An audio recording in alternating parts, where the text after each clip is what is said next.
Can you give us another one of the rules, one of the top rules that you've used or that you use amongst with your clients that is really super impactful? So many. I think each of them Yeah, have their own power, right. right? I get it. So let's talk about giving. Rule number 6. And when I first told this to a client when I was writing the book, they said to me, Joel, explain how this works. You're telling me to give my money away. If I give my money away, I have less money, not more. How does it work? And so I explained to him that money is just energy.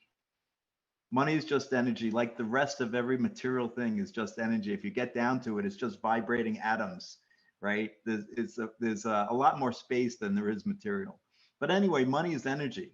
And by putting it out into the world, it must flow back to you. And in my experience, it's flown back to me multiple times. And I'll just give you one example. When I wrote my first book, Mindful Money Management, it did become bestseller over the weekend, but after that, sales really fell off. We did a lot of promotional things in before the first 48 hours and to get it to be bestseller, and then sales just plummeted, and there was barely any sales like for 2 weeks. And I don't know why, but I just started.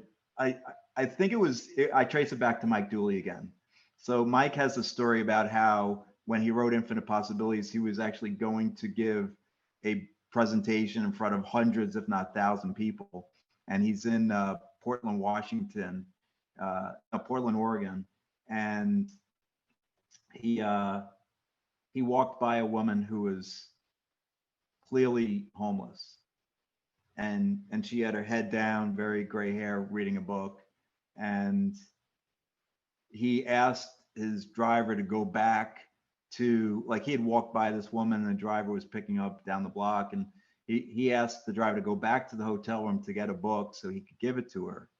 And so he gave her this book. He asked her, he obviously made sure that she was reading a book, so he knew she wanted to like to read.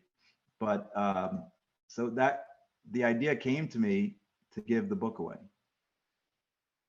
because of that story. And so at the time in 2018, I was into Manhattan 3-4 times a week. So I brought a couple books every time I went, and I would just give them away.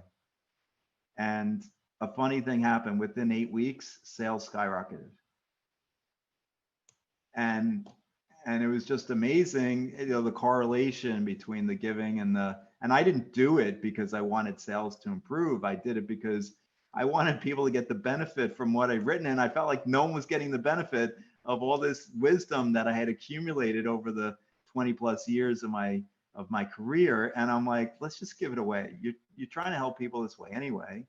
So that's why I think so. Giving. Sir John Templeton, you may know Sir John. He's considered by some the best investor of all time. He started the Templeton funds with a few $1,000s in the 1950s, and he sold the Templeton funds to the Franklin Mutual Funds, for almost $1 billion in the 1990s. And he said he hadn't met anybody who hadn't given at least 10% of his earnings each year over a 10-year period, who didn't have massively more wealth at the end of the 10 years than at the beginning. Super powerful story. Yeah, the idea of being generous up front with, it might be the last dollars or energy. I mean, it can be anything, right? Now, as you mentioned, everything is just energy, but to have that and be willing to give it away without with any really consequences of thinking that you need to get anything in return. Right. That's what starts the process of receiving. And Yes. I've had conversations with folks, and I'll be the first to admit, I used to have that limiting belief myself, thinking I needed to hang on to whatever, whatever you want to put out there is whether it's money, whether it's energy, whether it's time, it can be anything. But as I've continued to try to give, that's what I'm hearing you say, things will continue to come back to you or to me or to us in much more infinite ways than what we can even imagine as we're going through the process of giving. Absolutely.